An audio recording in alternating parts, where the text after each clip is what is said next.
इस कार्यक्रम के पुण्यार्चक हैं स्वर्गीय परम श्रद्धेय पंडित श्री रतनलाल जी बेनाड़ा की स्मृति में शंका समाधान के पुण्यार्चक हैं बेनाड़ा उद्योग limited in technical collaboration with anti Korea AHL Jain group company.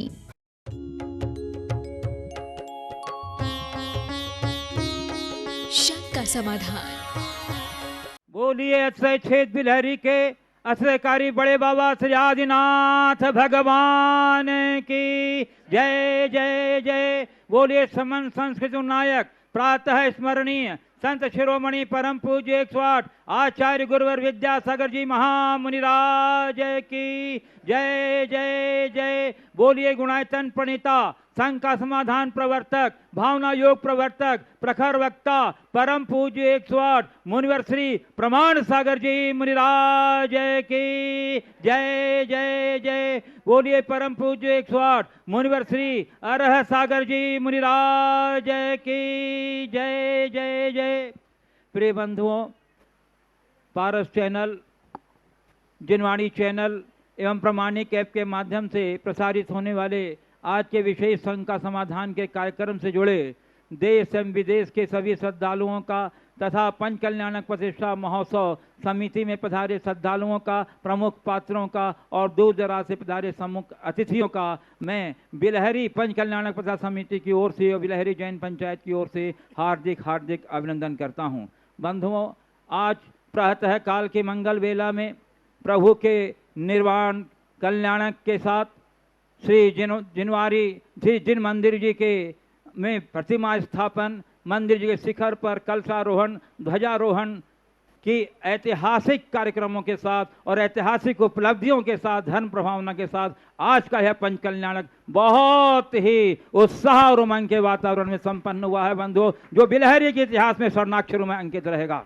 मैं आपको बता दूं कि इस पंच कल्याणक पक्ष का समापन आज मध्याह्न समय है पूज्य गुरुदेव के साथ रथ की फेरी के पूर्वक हुआ। 7 फेरियों के साथ आज इस पंडाल का फेरी के साथ समापन हो रहा है और इसी सापामर के क्रम में आज यहाँ शंका समाधान का कार्यक्रम आयोजित है। बंधुओं, मैं आपको बता दूं ये पूरे पंच कल्याणक प्रतिष्ठा में जितना उत्साह और उमंग यहाँ दिखा और लोगों की जो विशाल उपस्थिति देखने को मिली, उसने कोरोना के विभीषिका को धत्ता बता दी और कोरोना बेचारा हाथ मलता रह गया कि मेरी तो यहाँ कुछ चल ही नहीं रही है। निश्चय ही बंधुओं ध्यान रखिएगा कि इस पंच कल्याणक प्रतिष्ठा से जो पूरे विश्व में ऊर्जा प्रभावित हुई है, वह ऊर्जा शीघ्र ही कोरोना के भीषिका को त्राण दिलाएगा हम लोगों को, ऐसा मेरा पूरा विश्वास। एक बार बोली जोरदार पंच कल्याणक प्रतिष्ठा महोत्सव की, परम श्री प्रमाण सागर जी महाराज की, परम श्री अरह सागर जी महाराज की। बंधुओं, चलिए अब मैं गुरुदेव की आज्ञा से शंका समाधान की ओर बढ़ता हूं। इसके पूर्व कि मैं शंका समाधान के चलूं, पूरा विश्व गुरुदेव के आशीर्वाद के लिए आतुरता से प्रतीक्षारत है। तो मैं आप लोग हाथ जोड़िए, मस्तक झुकाइए और बोलिए मेरे साथ, नमोस्तु गुरुदेव, नमोस्तु गुरुदेव, नमोस्तु गुरुदेव। बोलिए मुनिवर प्रमाण सागर जी महाराज की, मुनिवर अरह सागर जी महाराज की। और शंका समाधान का शुरुआत मैं कर रहा हूं इस विधान के प्रमुख पात्र सौधर्म इंद्र सचिव के रूप में श्री डॉक्टर ऋषभ जैन और पारुल जैन के साथ, और उसके दूसरे क्रम में तैयार रहेंगी श्रीमती संगीता अनिल कटारे कटनी। नमोस्तु महाराज जी, नमोस्तु नमोस्तु नमोस्तु। महाराज जी, मेरा प्रश्न है कि लोग ये क्यों कहते हैं कि सुहागन है तभी सौभाग्यवती है? सौभाग्य और सुहाग को क्यों जोड़ना? ऐसे तो फिर चन्ना सती देवी ब्राह्मी सुंदरी किसी का सौभाग्य ही नहीं था, तो सौभाग्य और सुहाग ये क्यों? बहुत अच्छा सवाल आपने किया और ये मिथ तोड़ना चाहिए। मैं इस पक्ष में कभी नहीं हूं कि सुहाग से ही सौभाग्य जुड़ता है। वस्तुतः सच्चा भाग्योदय तो व्रत संयम से जुड़ता है। शास्त्रीय भाषा में यदि बात करूं तो ये कहा गया है कि कोई 5वें गुण स्थान में आ गया तो उसका सौभाग्योदय हो गया। उसका सुभग आदेय और यश कीर्ति नामक कर्म प्रकृति का उदय होगा ही होगा, जो सौभाग्योदय का सूचक है। ये लोक व्यवहार में इस तरह की बातें कही जाती है, कि पति है तब तक सौभाग्य है, पति के होने पर वो सौभाग्यवती कहलाती है, उसका सुहागनपना होता है। लौकिक दृष्टि से यदि इसे माने तो कोई गलत बात नहीं है, क्योंकि स्त्री पुरुषों का दाम्पत्य एक दूसरे के साथ ही फलता फूलता है। लेकिन यदि किसी ने विवाह नहीं किया तो क्या वो सौभाग्यवती नहीं है? उसे तो और मांगलिक कन्या के रूप में मान्य किया गया है। ये सौभाग्य पुरुषों को नहीं मिला। पुरुषों को मंगल नहीं कहा गया, कन्या को मंगल कहा गया। ये सौभाग्य आप लोगों को है। इसी तरह कोई शील संयम का, सदाचार का पालन करता है तो उसे अमंगल की दृष्टि से देखना हमारी दकियानुशी मानसिकता का द्योतक है। हमें इन सब बातों से दूर होना चाहिए। और चूंकि ये परंपरा है, चलती है, मैंने कई बार बोला कि महिलाएं अगर सुहाग दशमी का व्रत करती हैं तो पुरुषों को सौभाग्यवती एकादशी करना चाहिए, क्योंकि पति के अभाव में पत्नी तो फिर भी अपनी गाड़ी चला लेती है, खींच लेती है, लेकिन पत्नी के अभाव में जीने वाले पतियों की दशा किसी से छिपी नहीं है, सब जानते हैं, चाहे वो किसी भी उम्र में हो। इसलिए जरूरत तो सबको है, हमें एक दूसरे के पूरक और प्रेरक बनकर जीना चाहिए। चलिए, श्रीमती संगीता अनिल कटारे कटनी स्वाचार्य रहेंगे। श्रीमती सोनू रानू जैन संध्या मैचिंग। गुरुवर के चरणों में नमोस्तु।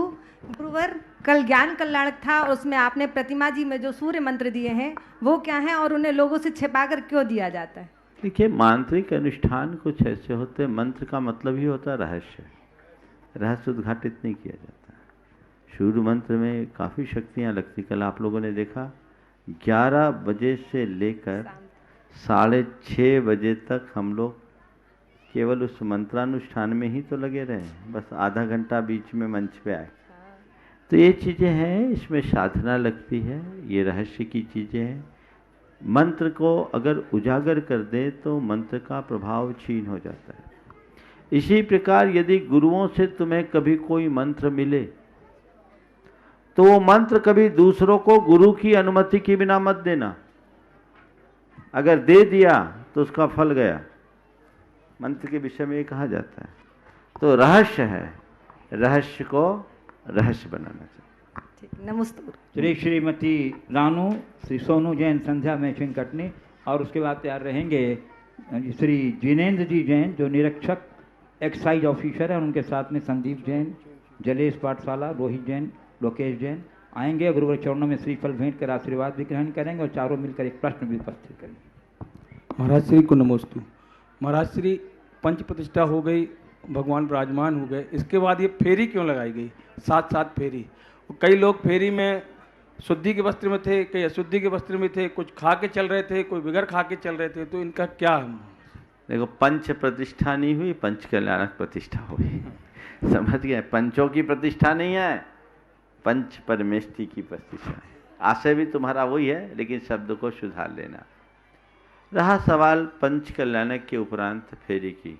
पंच कल्याणक के बाद फेरी की। बुंदेलखंड में ये बहुत अच्छी परंपरा है कि भगवान की प्रतिष्ठा के उपरांत भगवान को गजरथ पर बिठाल कर यज्ञ स्थल की 7 परिक्रमा दी जाती है। भाव भक्ति के साथ देते हैं। इन दिनों गजरथ में बहुत सारी असुविधाएं हैं, तो ये एक अच्छी बात है, पर रथ की फेरी तो आज भी होती है। ये 7 फेरी क्यों होती है? 7 फेरे तो तुमने भी लगाए कि नहीं लगाए? हाँ, ज़्यादातर के लगे हैं, हम लोगों को छोड़ के। ये 7 क्या है? 7 परम प्रेम और पूर्ण समर्पण का प्रतीक है। आपने भी देखा होगा, जैसे इंद्र को पता लगा भगवान को का जन्म हुआ या कोई कल्याणक हुआ, केवल ज्ञान हुआ, 7 कदम आगे चलकर उन्हें प्रणाम किया। कोई भी काम हुआ 7 कदम आगे। अरे मेरा इनका तो 7 जन्म का साथ है ना। 7 फेरे आपके लगे। हमारे यहाँ 7 परम स्थान बताए हैं, तो जो हमारे आत्मा के कल्याण का निमित्त है। तो हम 7 फेरे भगवान के यहाँ इसलिए लगाए कि भगवान हमने आपकी पूजा कर आपकी प्रतिष्ठा कर दी, अब आप हमारे हो गए, हम आपके हो गए, पूरे जीवन आपके प्रति समर्पित रहेंगे। इस भाव से फेरी लगाते हैं, समझ गए। तो ये फेरी लगाने की परंपरा बुंदेलखंड में ही दिखती है, अन्यत्र नहीं। मुझे बहुत प्रसन्नता है कि गजरत समाप्त हो लगभग न होने पर भी लोग फेरी की परंपरा को जीवित रखें, और ये रहना चाहिए। इससे हमारी श्रद्धा, विनय, भक्ति और समर्पण सबकी अभिव्यक्ति होती है। हाँ, अब चले कैसे? भक्ति से चलो, शुद्धि से चलो। भगवान के साथ चल रहे हो तो ऐसे चलो मानो साक्षात भगवान के समो शरण में विहार कर रहे हैं, ये मनोभाव रखो। उस समय संयम रखना चाहिए, नंगे पांव चलना चाहिए, मुख शुद्धि पूर्वक चलना, भाव भक्ति पूर्वक झूमते, नाचते, गाते, आनंद, उमंग और उल्लास के साथ चलो। महान पुण्य के बंध का कारण होगा। रथ यात्रा को धर्म प्रभावना का विशेष अंग बताया। उत्साहित रहना चाहिए, ऐसे कार्यों में अपना तन मन धन सब वारना चाहिए। अभी उत्तम चंद जी का परिवार आया, उनकी श्रीमती थोड़ी देर के लिए रथ पर बैठ गई। उनके मन में भाव आया, रथ पर मैं बैठी हूँ तो मुझे कुछ न कुछ योगदान देना ही चाहिए।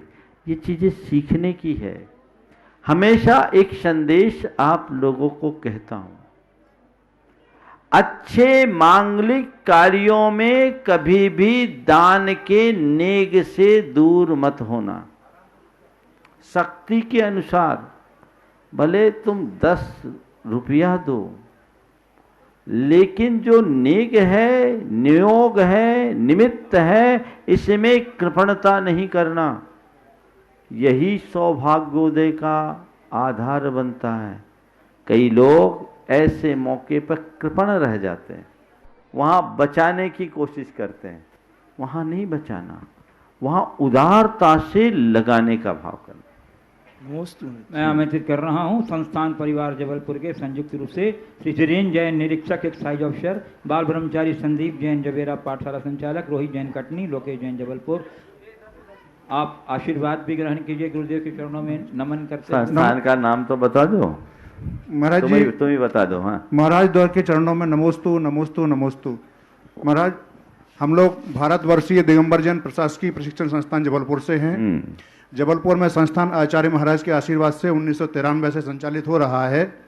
अभी तक लगभग 300 समाज के लोगों का चयन हो चुका है और मध्य प्रदेश और भारत के विभिन्न शहरों में अपनी सेवाएं दे रहे हैं।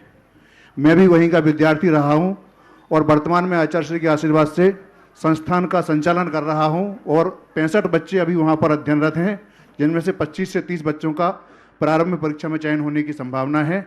गुरुवर के लिए से उनके मुख्य परीक्षा के लिए आशीर्वाद चाहते हैं। बहुत सुंदर। महाराज जी, प्रशासनिक कार्यों के साथ साथ कार्यालयीन कार्य, संस्थान को देखना, संस्थान के बच्चों की समस्याओं को देखना, परिवार को समय देना, समाज को समय देना, कभी कभी सामंजस्य नहीं बिठा पाता हूं इनमें, तो मार्गदर्शन करें कि कैसे सामंजस्य बिठाएं।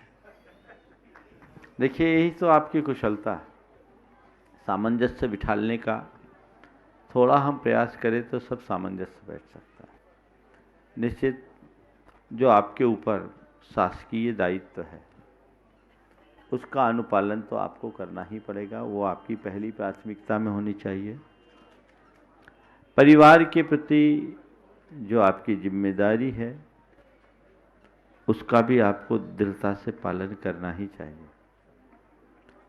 और जहाँ रहा प्रशासनिक संस्थान की कार्यालयीन व्यस्तता को, इस तरह की व्यवस्था बना ले कि सब चीज़ें अपने आप नियंत्रित हो जाए और आपका ध्यान उधर रहे। आजकल तो सब चीज़ें दूर रह करके भी नियंत्रित की जा सकती है। ऐसा सिस्टम बना दें, जो जिम्मेदारी आपने ली है और गुरुदेव ने आपके ऊपर ये जिम्मेदारी दी है, तो आपको उनकी आशा, अपेक्षा और भरोसे के अनुरूप काम करना चाहिए। हम अपनी प्राथमिकताएं सुनिश्चित कर लें तो सारे कार्य बहुत अच्छे से हों।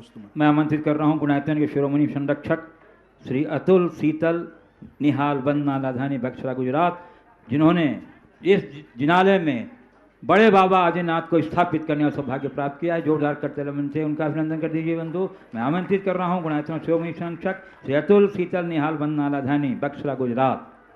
गुरुदेव के चरणों में हम सबका भावपूर्वक नमोस्तु नमोस्तु नमोस्तु गुरुदेव। गुरुदेव, पिछले कई दिनों से हम आपके सानिध्य में हैं। हमने कटनी में शीत चक्र महामंडल विधान संपन्न किया और यहाँ पर पंच कल्याणक संपन्न किया। इसमें कटनी की समाज और बिलहरी की समाज ने हमारा बहुत सहयोग भी दिया और हमें सम्मान के साथ सारे कार्यक्रमों में अग्रसर करके हमें सम्मानित किया। इसके लिए उन दोनों समाज का हम सबकी ओर से भावपूर्वक बहुत बहुत आभार और बहुत बहुत शुभकामनाएं। गुरुदेव, इसके साथ मेरा प्रश्न ये है कि आज की समाज में हमने जब पंच कल्याणक में देखा कि भगवान का जन्म हुआ और जन्म हमेशा कुदरती तरीके से हुआ जाता है, लेकिन आज की समाज में ये हुआ है कि अब डॉक्टर्स और लेडीज़ खुद चाहती है कि शस्त्रक्रिया से बच्चे का जन्म हो। इसके लिए गुरुदेव पहले तो धीरे धीरे करके जो माता बनने वाली होती है उनके मन में ये बिठाया जाता है कि तुम इस प्रक्रिया को आसानी से नहीं सह पाओगी, इसलिए तुम्हें शस्त्रक्रिया करानी पड़ेगी। और उनके परिवारजनों को भी धीरे धीरे उल्टे तरीके से ये कहा जाता है कि नॉर्मल तरीके से बच्चा जन्म लेना संभव नहीं है, आपको तो ये कराना पड़ेगा। अब हम ठहरे सामान्य मानवीय हम ये समझ नहीं पाते कि शस्त्रक्रिया करानी है कि नहीं करानी।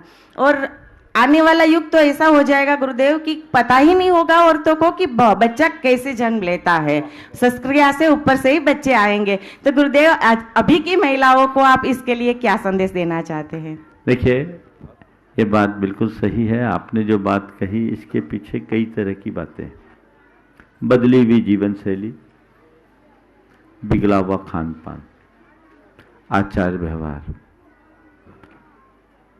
प्रसूति में बाधा बनता है और कुछ चिकित्सकों का व्यापारिक चाल। ज़्यादातर चिकित्सक, मेरी कई चिकित्सकों से भी चर्चा हुई, उन्हें नॉर्मल कराएं, सामान्य कराएं तो बहुत सीमित लाभ होगा और घंटों मशक्क़त होगी। सीजर करो, घंटे भर में सीधे नोट छप जाएंगे। तो ये जो सोच बन गई, सभी ऐसा नहीं करते, लेकिन कुछ करते हैं, इसे नकारा नहीं जा सकता। बहुत सारे चिकित्सक ऐसे हैं जो सामान्य प्रसूति को भी शल्य क्रिया के द्वारा ही संपन्न करते हैं, जो एक प्रकार का अपराध है। दुर्भाग्य है कि मेडिकल के प्रोफेशन में इस तरह का क्राइम बहुत तेजी से पांव पसारते जा रहा है। इससे समाज का चिकित्सा और चिकित्सकों के प्रति बड़ा नकारात्मक दृष्टिकोण बन रहा है। मानता हूँ चिकित्सा बड़ी महंगी है और एक चिकित्सक को चिकित्सक बनने में लाखों और अब तो करोड़ों रुपए लग जाते हैं, तो उसके लिए उस तरह का शुल्क लिया जाए, इसके लिए मैं कतई असहमत नहीं हूँ। लेकिन गलत तरीके से पेशेंट्स को के साथ ज्यादती करके पैसा ऐंठना, ये घोर अमानवीय अपराध है। इससे बचना चाहिए। एक कारण तो यह है, अगर हम पुराने समय की बात करें तो पुराने समय में जीवन शैली ऐसी होती थी, सब कुछ मेहनत करके करते थे तो बहुत कुछ हो जाता था। समय पर विवाह होता था, बच्चे आसानी से हो जाते थे। अब 28-30 वर्ष के पहले विवाह नहीं करते हैं और 1 या 2 बच्चे ही होते हैं। तो इस तरह से जो शरीर का तंत्र है वह बुरी तरह प्रभावित हो गया है। आराम तलबी जीवन। कई माताओं ने कहा हमने तो आधा घंटे पहले चक्की पीसा और उसके बाद बच्चा हो गया। हमसे कहा हो सकता है यहाँ बैठी भी होगी, है एक आध तो खड़ी हो जाओ कि चक्की पीसा और बच्चा हुआ। देखो ये माता है, खड़े हो जाओ, दिखा दो। तो ये आज की बहुओं को नहीं मालूम पड़ेगा, दिखा दो भैया, खड़े हो जाओ, शर्माओ नहीं। हाँ खड़े हो जाओ।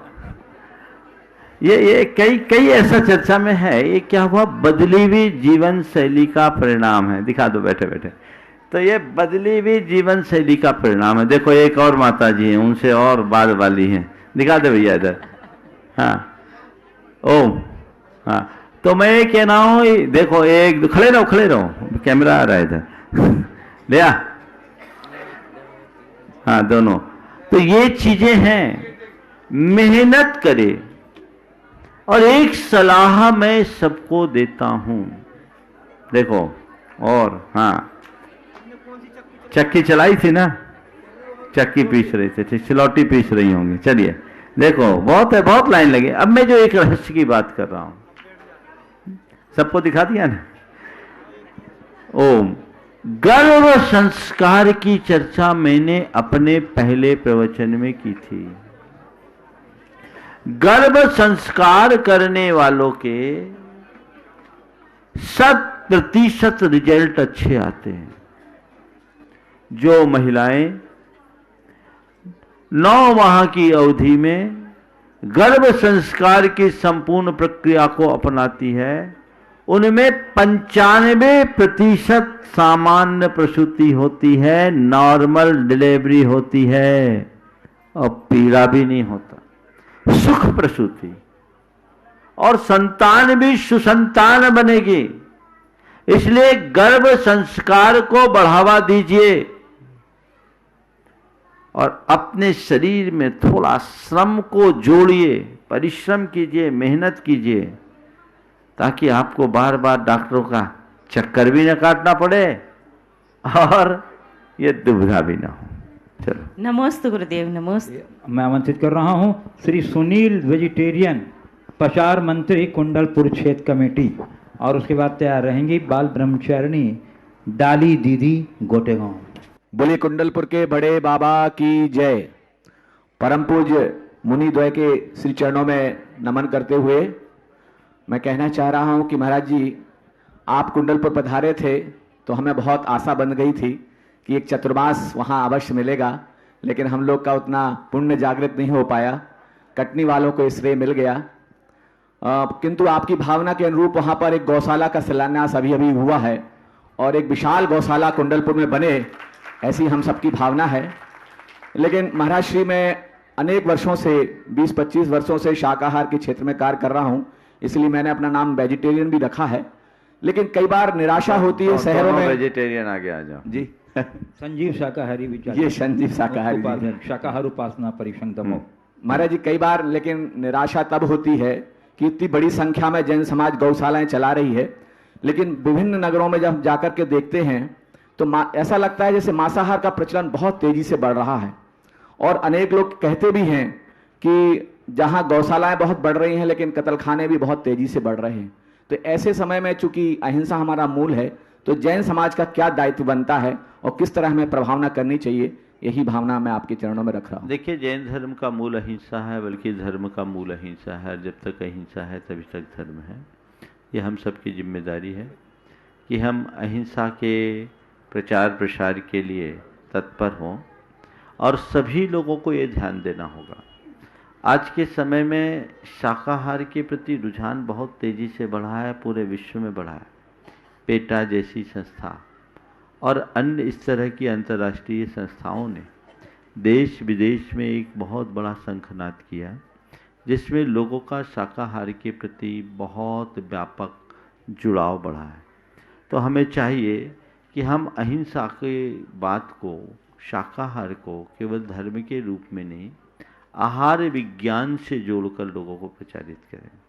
और वह तब संभव होगा जब आप खुद उस विषय में कुछ पढ़ेंगे, समझेंगे और अपने से मिलने जुलने वाले लोगों को तार्किक तरीके से इस बात का एहसास कराएंगे। यदि आपने संयुक्तिक ढंग से उन्हें बताया तो निश्चित मान करके चलिएगा लोगों का हृदय बदलता है और लोग शाकाहार के प्रति झुकते हैं। हमें ये तैयारी करनी चाहिए, बच्चों को अपने स्कूली जीवन से ही इस तरह का रुझान अगर हमने जगा दिया बच्चों में तो बड़ा परिवर्तन हो सकता है। हे गुरुदेव, नमोस्तु नमोस्तु नमोस्तु। भगवान, एक संस्था काम करती है ब्यूटी विदाउट क्रूरटी, जो कि जानवरों आदि के रूप में चलती है। हमारा इससे थोड़ा हटके प्रश्न है कि यह मानव सभ्यता में भी ब्यूटी विदाउट क्रूरटी होना चाहिए या नहीं? क्रुएल्टी, देखो क्रुएल्टी तो कहीं नहीं होनी चाहिए। ब्यूटी विदाउट क्रुएल्टी, बल्कि जहाँ क्रुएल्टी है वहाँ ब्यूटी है ही नहीं। बहुत अच्छा काम वो कर रही है ब्यूटी विदाउट क्रुएल्टी, पुणे उसका मुख्यालय है और मैं लगभग 40 सालों से उसके विषय में जान रहा हूँ। इस दिशा में लोगों को प्रयास करना चाहिए और हम लोगों को इस तरह के उपक्रमों को बढ़ावा देना चाहिए। गुरुदेव, नमोस्तु नमोस्तु नमोस्तु गुरुदेव। क्योंकि गुरुदेव आपकी भी कुछ भावना थी कि बड़े बाबा के यहाँ कुछ कर सकूं और हम लोगों की तो अधिक ही भावना थी। और चूँकि आपके आशीर्वाद से मतलब संघ अभी पूज्य माता जी का मिल रहा है, उससे हम लोग संतुष्ट हैं। क्योंकि अभी आपने बहुरी बंद वालों के लिए आशीर्वाद दिया है खड़े बाबा के दर्शन करने का, और उनके बाजू में हैं बड़े बाबा। तो हमारा निवेदन था कि कम से कम पुनः बड़े बाबा के यहाँ पर आप जितना भी चाहे शीतकालीन वाचना हो जाए, नहीं हो कुछ मगर कुछ ना कुछ हम लोगों की अभिलाषा है वो पूर्ण हो। और गुरुदेव, एक प्रश्न है कि आज के युवा वर्ग काफ़ी धर्म से मतलब पूजा पाठ से जुड़ रहे हैं, मगर वो घर से आते हैं तो चप्पल पहन के आते हैं। तो हमारा ये था कि मतलब चप्पल पहन के आना जो हमें अच्छा नहीं लगता, क्योंकि आपके द्वारा मुखारबिंदु से नवयुवकों को अवगत करावें कि ऐसा नहीं है। साथ में अपना थैली में लेके आ जाएं या पेटी में लेके आ जाएं, मंदिर में बदल लें, ऐसा चूँकि हम आपसे चाहते हैं। देखिए, बात युवाओं से संबंधित है। बड़े बाबा और खड़े बाबा की बात है। खड़े बाबा के पास जाने दो ना, फिर देखेंगे बड़े बाबा। जय हो, जय हो गुरुदेव। रहा सवाल, आप लोगों ने कुंडलपुर में गौशाला की शुरुआत कर दी है, बहुत अच्छी बात है और वहाँ गौशाला होनी ही चाहिए। और मैं चाहूँगा वो गौशाला पूरे देश की एक आदर्श गौशाला बने। जैसे बड़े बाबा का क्षेत्र है वैसा ही वहाँ की गौशाला हो। आपने सवाल किया है कि युवा वर्ग मंदिर आ रहा है, चप्पल पहन करके पूजन अभिषेक के लिए आता है। देखिए, युवाओं को रोकिए मत, युवाओं को टोकिए मत। युवाओं का मन बहुत जल्दी विचलित होता है, प्रभावित होता है। तो आप उनको दूसरे तरीके से कहिए। उसके लिए उनको आप बात करने की जगह ऐसी परंपरा अगर डाल दें तो सर्वोत्तम है। जैसे अनेक स्थानों में मंदिर में स्नान करके ही भगवान का अभिषेक पूजन करने की इजाज़त है, और मंदिर में इतनी उत्तम व्यवस्था रखिए कि उनको घर से ज़्यादा साफ सफाई मंदिर में दिखे, तो युवा वर्ग आएगा। प्रायः मंदिर में जहाँ वस्त्र आदि बदलने की जगह होती बहुत गंदे रहते हैं, वस्त्रों की स्थिति भी ठीक नहीं रहती। क्यों ना हम उसे अच्छा बनाएं, स्वच्छ बनाएं, तो उनका आकर्षण और बढ़ेगा, उनको सारी सुविधाएं होगी, वो दान भी देगा। आज के हिसाब से यही करना मेरी दृष्टि से ज़्यादा उचित है, क्योंकि हमारे मंदिरों के निर्माण में स्नानागार आदि का भी विधान है। मैंने 2 स्थानों में देखा, कलकत्ता के बेलगछिया के मंदिर में और फिरोजाबाद के शेठ छदामी लाल जी के बड़े मंदिर में, नया जैन मंदिर में। दोनों जगह हमारा चातुर्मास हुआ। दोनों जगह 8 फीट बाई 8 फीट के कमरे बने हुए हैं और पीछे स्नानागार है। उन कमरों में वो पुजारियों के कमरे हैं, पीछे स्नान करे, निर्वित हो और अपने कपड़े वहीं सुखाए। तो ये शुद्धता है। यद्यपि कतिपय लोगों की विचारधारा भिन्न है, पर मेरी मान्यता के अनुसार आज जो सड़कों की दशा है, उन सड़कों पर चल कर के भगवान का स्पर्श करने लायक व्यवस्था नहीं है।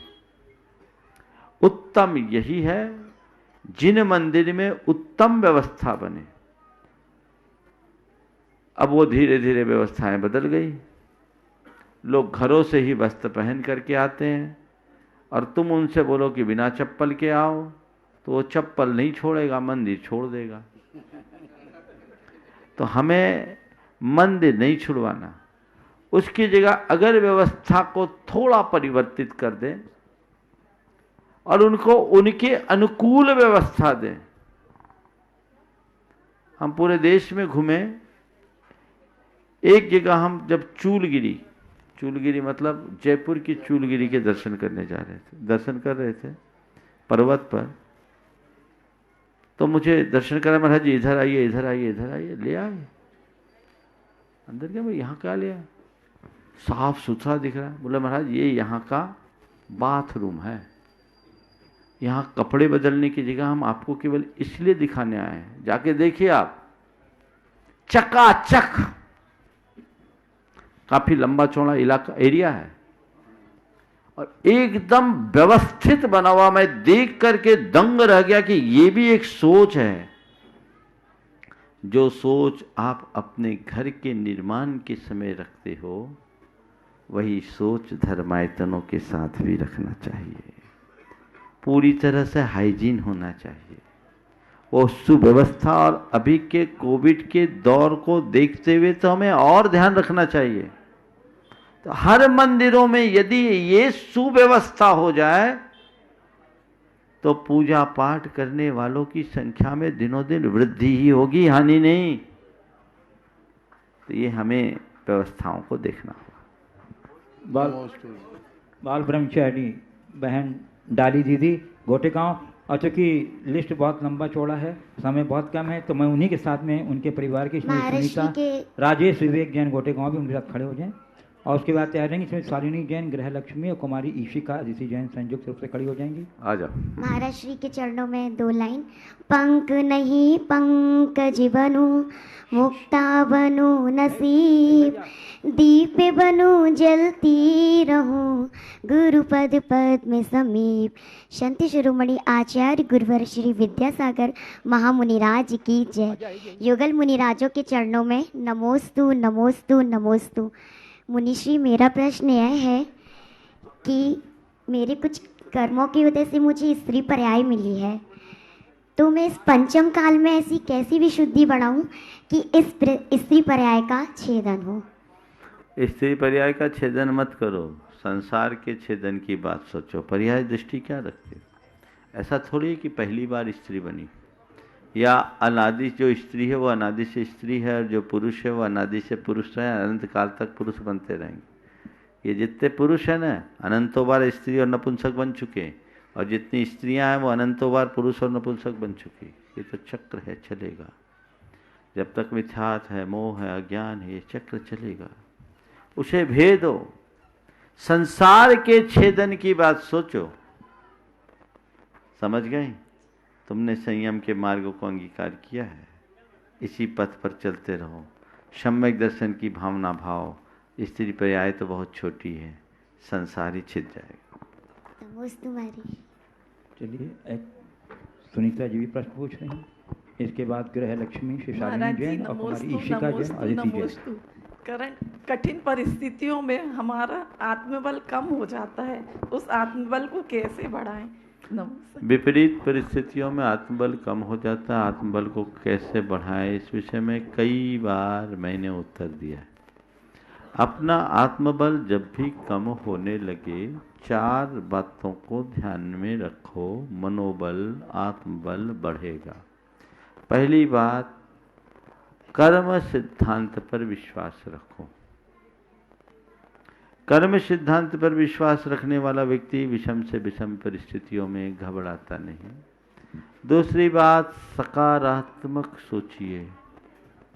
तीसरी बात, आशावादी बनिए। और चौथी बात, मन में धीरज रखिए।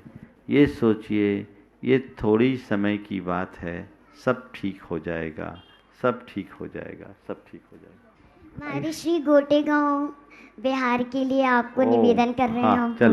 चलिए, कुमारी अदिति ईशिका जैन और उसके बाद तैयार रहना कुमार शुभम जैन भगवार वाले। गुरुवर के चरणों में मेरा और मेरे परिवार का बारंबार नमोस्तु।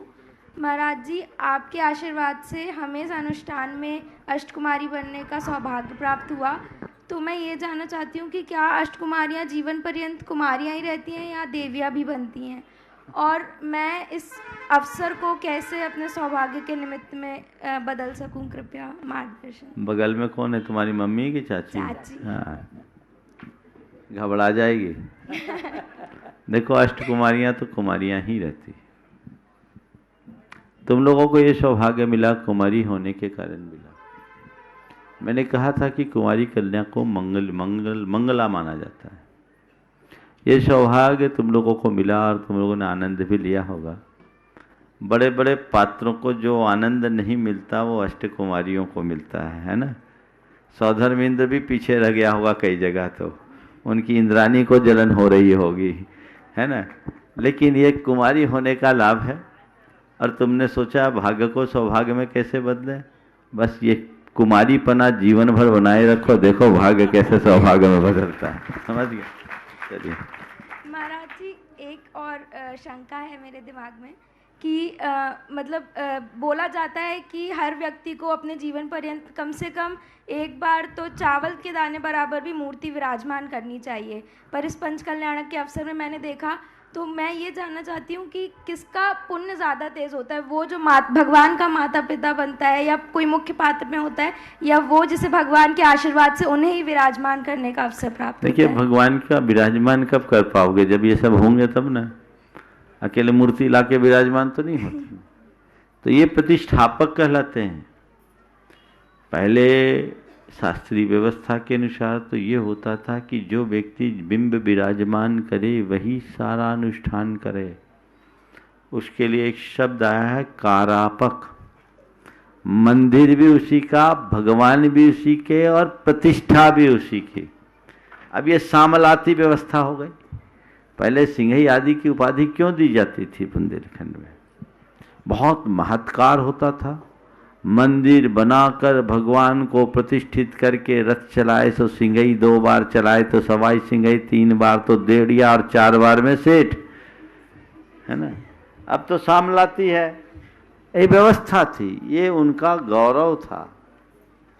यही है ना व्यवस्था, तो ये गौरव था। अब व्यक्तिगत रूप से करते हैं तो जो जितने उत्कृष्ट रूप से अपनी भागीदारी देता है वो उसका खाते में उतना पुण्य चला जाता है। समझ गए? पहले जो व्यवस्था थी वो वैयक्तिक थी, अब जो व्यवस्था है वो कारपोरेट से जुड़ गई है।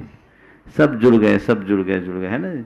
तो वो वैसा सिस्टम बन गया है, उसके अनुरूप कार्य होता है।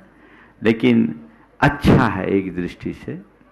एक व्यक्ति करेगा तो पूरी समाज को वो लाभ नहीं मिल पाता, पर जब उसे सामाजिक स्वरूप दे दिया जाता है तो हर व्यक्ति का किसी न किसी रूप में योगदान हो ही जाता है।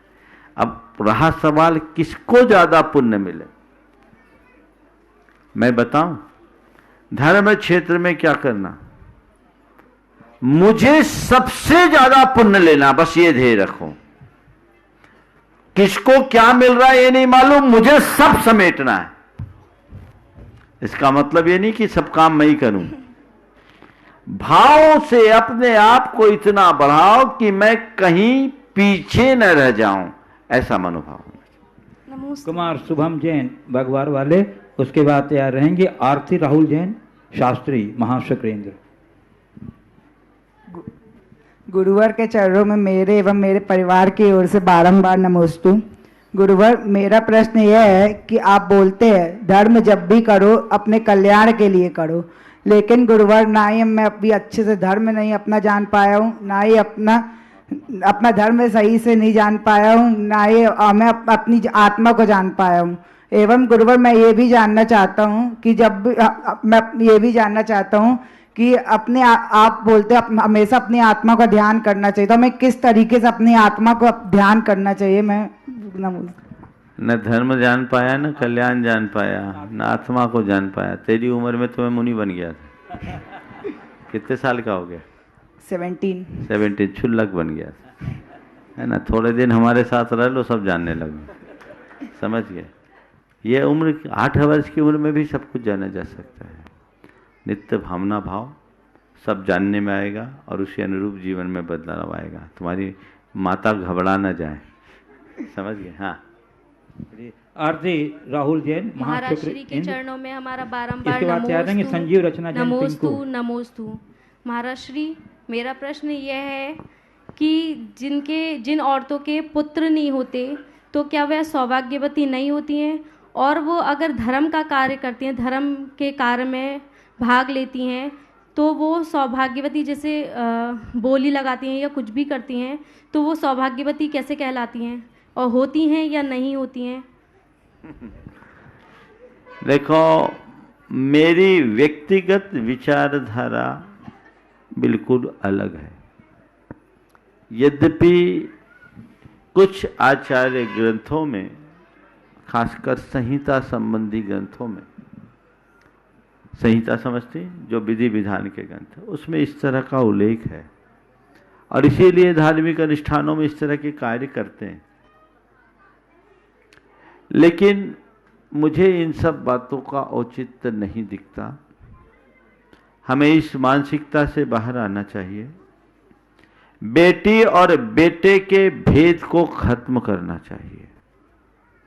बेटी और बेटे के बीच में होने वाले भेद की मानसिकता से, बेटे और बेटी के बीच होने वाले भेद की मानसिकता के कारण आज नर मादा का लिंगानुपात बिगड़ गया है। आज 1000 में 890-92 के करीब बच्चे हैं जैनों में, शायद और कुछ कम है, पूरे देश में भी कम है। तो ये एक जागरूकता होनी चाहिए। बेटी हो या बेटा, ये फर्क नहीं होना चाहिए। संतान है या कम है, और अगर कोई निसंतान है तो उसे भी भाग्यहीन नहीं समझना चाहिए। संयोग है ये तो। इन सब चीजों को भाग्य और सौभाग्य से जोड़ करके बाहरी व्यवहार करना मुझे समयोचित प्रतीत नहीं होता। ये हमारे मूल ग्रंथों में इसका कहीं निषेध नहीं। संजीव, चलिए इसके बाद तैयार रहेंगी कुमारी। और इसीलिए अगर किसी की बेटी हो, कई जगह ऐसा होता है कि अगर किसी बहू की बेटी है तो उनके प्रति घर भर का रवैया खराब हो जाता है। इसकी तो बेटियां ही बेटियां हैं, बेटा नहीं है, तो वो परेशान रहती। एक अनावश्यक टेंशन। अब लड़का हो या लड़की, संतान हो, उसका ही आनंद लो। और एक बात बोलूं, आजकल के जो लक्षण दिख रहे हैं ना, बेटों से ज्यादा बेटियां काम आ रही है, ये देखने में आ रहा है। इसलिए इन सब चीजों पर ध्यान देना चाहिए। चलिए संजीव रचना झिरांसी, और उसके बाद क्या रही कुमारी अर्जुन जैन। मुनि द्वय के श्री चरणों में नमोस्तु नमोस्तु नमोस्तु। भगवान जी, महाराज श्री, भगवान जब प्रकट होते हैं तो तब भगवान की पालकी उठाने के लिए देव एवं मनुष्य दोनों पे वो होता है कि मैं उठाऊंगा पालकी, कि पहले मैं उठाऊंगा। तो भगवान की पालकी जब देव उठाते हैं तो क्या वे आकाश मार्ग से आते हैं या धरती से ही, और फिर मनुष्य पालकी के पीछे कैसे जाते हैं?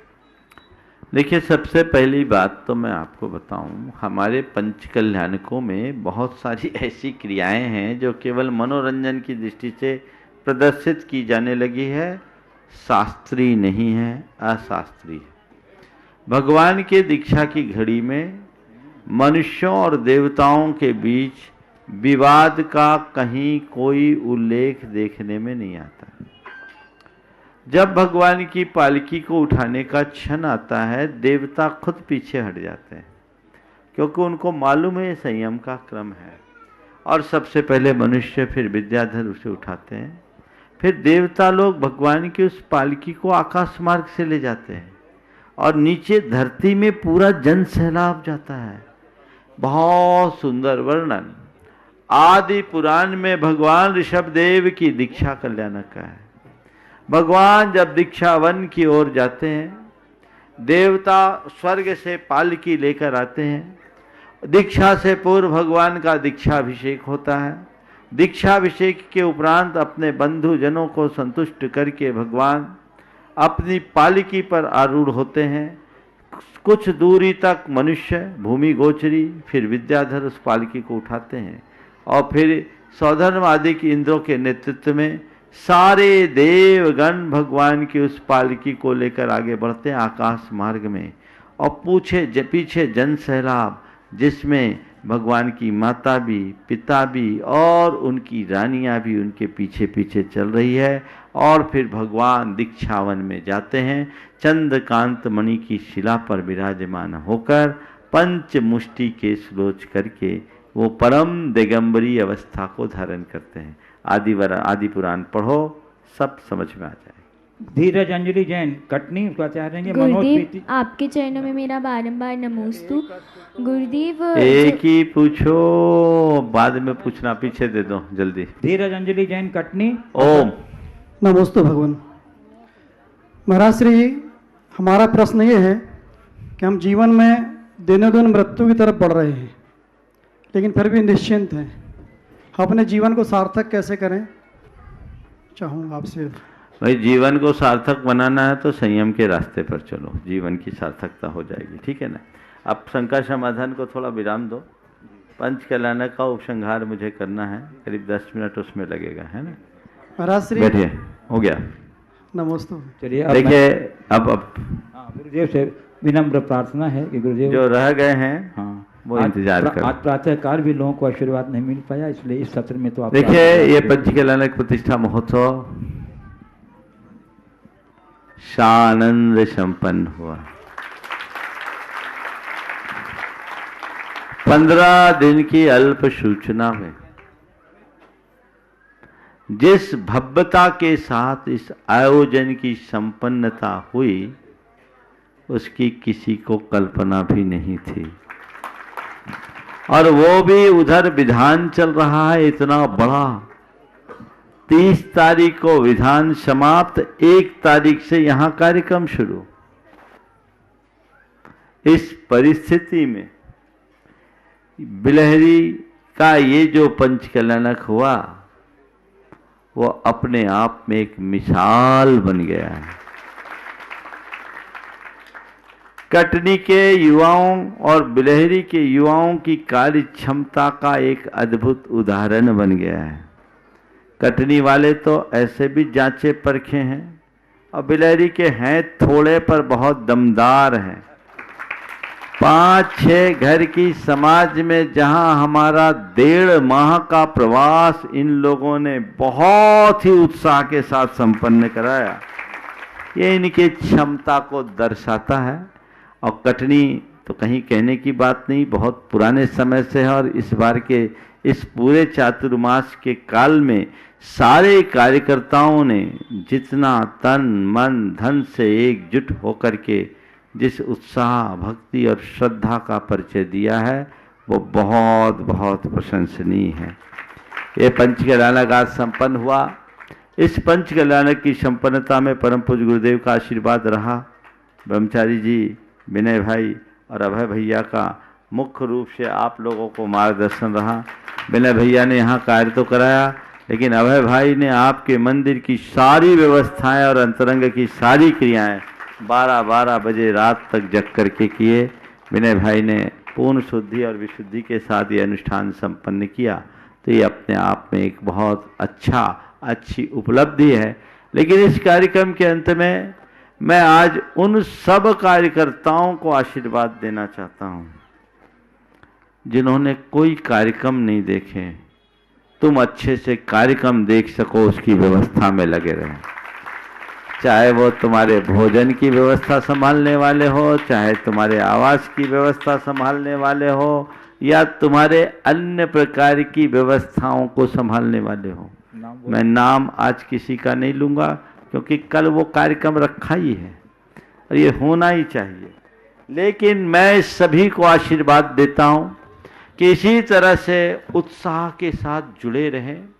जितने लोगों को इस महाअनुष्ठान में सम्मिलित होने का सौभाग्य मिला, मुख्य विशेष पात्रों के रूप में या इंद्राणी के रूप में, और जिन लोगों ने जिन बिंब विराजमान करने का, बेदी विराजमान करने का, शिखर बनाने का, कलश चढ़ाने का, ध्वज चढ़ाने का, छत चमर भामंडल लगाने का सौभाग्य पाया है, या घंटा चढ़ाने का सौभाग्य पाया है। और कुछ बच गया क्या?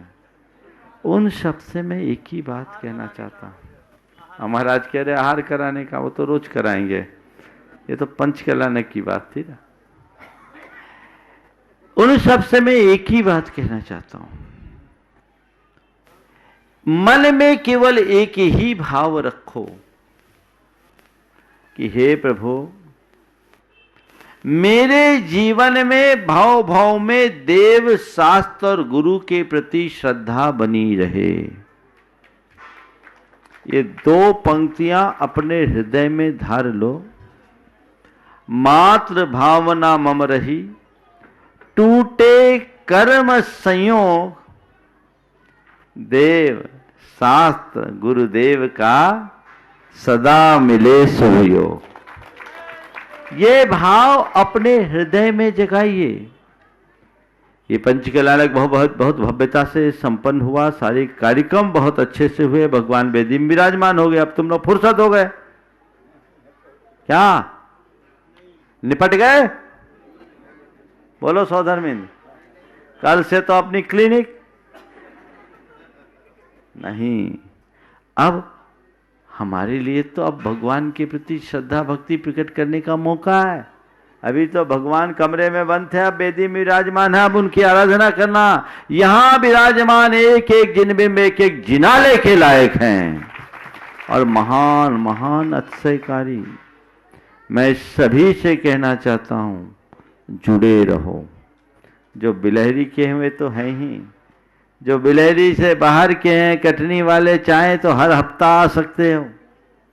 दूर दराज के लोग हैं तो 150 किलोमीटर वाले महीने में एक बार आओ। इस क्षेत्र में आवागमन बढ़ाओ और देश भर के लोगों से मैं कहूंगा, जब भी बुंदेलखंड की तीर्थ यात्रा का कार्यक्रम बनाओ, बिलहरी को उसमें सबसे ऊपर रखते जाओ। कटनी से कुंडलपुर जाने के क्रम में बिलहरी, बोहरीबंद और कुंडलपुर ये क्षेत्र बनते हैं, सीधे सर्किट। और कटनी भी एक विशाल क्षेत्र के रूप में प्रकट हो ही रहा है। तो ये प्रयास आप सबको बना के रखना चाहिए। क्षेत्र का खूब प्रचार प्रसार हो। और मैं आपसे कहता हूं, प्रचार प्रसार तो अपने आप होगा। अब तुम्हें कुछ नहीं करना, भगवान बैठ गए, वे खुद अपना काम करा लेंगे। ये अद्भुत महिमा है, प्रभाव है। 16 वर्ष 17 वर्ष पूर्व जब यहाँ आए थे 2003 में, तब भगवान की एक थे, उनके जिन स्थान देने के क्रम में जब दीवारें हटाई तो 32 निकल गए। आज वे सब वेदी में विराजमान हो गए, महान दुर्लभ जिनबिंब। मैं समझता हूं विलंब भले हुआ, लेकिन देर आयत दुरुस्त आयत की उक्ति को चरितार्थ किया है। ये अपने आप में यहाँ देख के लगा नहीं कि कोविड काल में कार्यक्रम हुआ। मैंने तो सोचा था कि इसे केवल इंद्रानियों तक सीमित रखकर प्रतिष्ठा संपन्न करवा दूं, लेकिन शायद भगवान को भी ये मंजूर नहीं होगा। खूब भव्यता के साथ ये आयोजन संपन्न हुआ है। ऐसी ही भव्यता और भाव विशुद्धि सभी के हृदय में बनी रहनी चाहिए। इसके निर्माण में अभी जिनकी चर्चा की गई, कार्यकर्ताओं ने तो खूब सहयोग दिया, किसी एक के सहयोग की बात नहीं कर सकता, सब ने तन मन धन से दिया है। और अभी कटनी वाले को तो और करना है कि यहीं अटकना है, करना है, कमर कस के रहो, क्योंकि आपको सबको पता है मंजिल कहाँ है। तो कटनी से ही उसकी शुरुआत समझनी चाहिए। तो वो अपनी बना के रखिए, यही जीवन की एक उपलब्धि है। लेकिन शुरुआत में मंदिर के निर्माण की जब प्रक्रिया प्रारंभ हुई थी, तो जैसा प्रमोद भाई, बिज्जू भाई और बालचंद जी, लक्ष्मीचंद जी, साथ में राजू भी काफ़ी समय देते थे, छूट गया उनका नाम, लेकिन और भी है, सहयोग तो सबका ही है। आज इतना विशाल रूप ले लिया। शुरुआत में तो गंगोत्री छोटी दिखती है, गंगोत्री लोगों को कम दिखता, गंगा सागर सबको दिखाई पड़ता है, लेकिन गंगोत्री ही गंगा सागर का रूप लेती है। उन लोगों को जो यहाँ सम्मानित किया गया, वह केवल एक प्रकार की कृतज्ञता है। हालांकि कृतज्ञता तो सबके प्रति होनी चाहिए। मैं सभी को आशीर्वाद देता हूं कि तुम्हारी श्रद्धा भावना ऐसी ही बनी रहे। समय की अपनी सीमा है, इसलिए सब कुछ ऐसा नहीं हो सकता, लेकिन फिर भी जो ये कार्यक्रम संपन्न हुआ बहुत अच्छा हुआ। हमारे ब्रह्मचारी विमल जी तो पूरी तरह एक्टिव रहते ही हैं इस उम्र में भी, अब महाराज जी ने भी अपनी पूरी दम इस आयोजन में लगा दिया, तभी ये कार्यक्रम संपन्न हुआ। अरे हम तो सब में हैं ही, ये थोड़ी कहेंगे कि हमको परसों, तुम्हें कहेंगे तो हमारा नाम अपने आप आएगा, उसमें क्या बात हो गई, है ना? हाँ हाँ, अब जो मूल बात है, कल भगवान का महामस्तकाभिषेक, इसे बोलते हैं चतुर्थाभिषेक। समझ गए?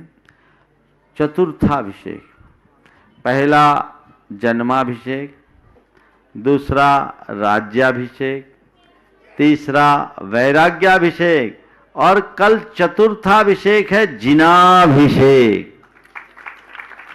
तो इस मंदिर में तो चतुर्थाभिषेक ही होता, पहला चतुर्थाभिषेक है सभी बिंबों का। तो ये महान सौभाग्य है। कल खूब उत्साह दिखना चाहिए। ये सोचो 7 दिन की जगह 8 दिन, ऐसे 8 दिन का पंचकलानक होता, भैया जी ने 1 दिन शॉर्ट कर दिया आप लोगों का, तो उसका कसर कल पूरा कर लीजिए। कल जो प्रातः काल कितने बजे रखा है अभी बता देंगे समय? 6:45 बजे आना, अभी तो अभ्यास बना ही हुआ है जल्दी आने का। तो खूब उत्साह के साथ उस महामहोत्सव को संपन्न करना। दूसरे जिनालय में भी जिनबे में भी विराजमान होना है, तो भाव भक्ति के साथ वो विराजमान करेंगे। दोपहर का जो कार्यक्रम है उस कार्यक्रम को भी उसी तरीके से संपन्न होगा। आप सबकी भक्ति इसी तरह बनी रहे। बिलहरी क्षेत्र विश्व के मानचित्र पर एक अपनी अलग पहचान बनाए। इस स्वभाव के साथ परम पूज्य गुरुदेव के चरणों में उनके प्रति नमन अर्पित करते हुए कि गुरुदेव आपकी कृपा और आशीर्वाद से आयोजन सानंद संपन्न हुआ। सभी के प्रति आपके चरणों में, सभी की ओर से आपके चरणों में कृतज्ञता ज्ञापित करते हुए मैं अपनी वाणी को विराम दे रहा हूं। बोलिए परम पूज्य आचार्य गुरुवर श्री विद्यासागर जी महाराज की। बोलिए परम पूज्य षड्मूर्ति प्रमाण सागर जी महाराज की, मुनि श्री हरासर जी महाराज की।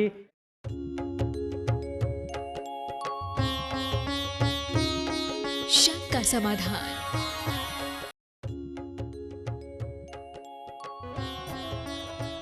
इस कार्यक्रम के पुण्यार्चक थे स्वर्गीय परम श्रद्धेय पंडित श्री रतनलाल जी बेनाड़ा की स्मृति में शंका समाधान के पुण्यार्चक हैं बेनाड़ा उद्योग limited in technical collaboration with NTE Korea, AHL Jain Group Company.